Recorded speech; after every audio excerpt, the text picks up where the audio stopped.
Morning. এখন ঘড়ির কাঁটায় বাজে সকাল 8:30। তো আজ আমি 2 ঘন্টা আগে উঠে গেছি। আমি ঘুম থেকে উঠি 8:30টার দিকে, আজ উঠে গেছি আমি সকাল 6:30টার দিকে। কারণ আজকে একটা অনুষ্ঠান আছে। আজ আমার ভাইজির রাইস সেরেমনি আমার পিসি বাড়িতে, আমার দাদার মেয়ে। তো কী বলবো, এখন যাবো পিসি বাড়িতে সকালে খাওয়া দাওয়া করতে, আর সবাই যাবে। তো দুপুরবেলা আবার সাজুগুজু করে যাবো। তোমরা ভিডিওটা দেখতে থাকো। রেডি হয়ে গেছি, মানে এখন সকালে খাওয়া দাওয়া করতে যাবো। তো দেখতে থাকো ভিডিওটা, ওখানে গিয়ে কথা বলছি। তো দেখো, আমরা পিসি বাড়ি চলে এসেছি। এই যে এই পুচকুটারই অন্নপ্রাশন, তো ওর ফটোশ্যুট চলছে। তো দেখো সব রয়েছে, দিয়ে আমরা ওপরে চলে আসলাম সকালের খাওয়া দাওয়া করতে।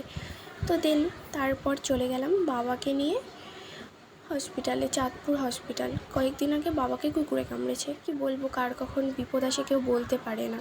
তো যাই হোক, ওখান থেকে বেরিয়ে একটু আমাদের সমুদ্রগড় বাজারে চলে আসলাম। ওই বাবার একটা দরকার ছিল, তো আমি ওয়েট করছিলাম বাবার জন্য। তো যাই হোক, দিয়ে বাড়ি এসে সাজুগুজু করে নিলাম। অনেকটাই লেট হয়ে গেছিলো। দিয়ে বাবা আসলো, তারপর পিসি বাড়ি এসে সবাই বসেছিল একসাথে। দিয়ে পুচকুটার সাথে সবাই ছবি তুলছিল। ও বিরক্তি হয়ে যাচ্ছিলো গরমে। তো এখানে দেখো কাকিমণি আছে, একটা বোন, পিসি, তো একসাথে সব বসেছিলাম। দিয়ে দেখো এই যে এটা আমার পিসে মশাই। তো কয়েকদিন হলো হাত ভেঙে গেছে, কি অবস্থা।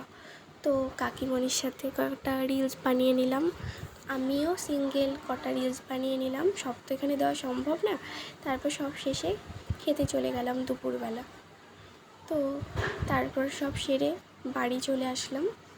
বাড়ি আস্তে আস্তেও রিলস, মানে রিলস করতে যে এত ভালো লাগে, মানে ফটো একটাও তুলিনি, রিলস প্রচুর করেছি।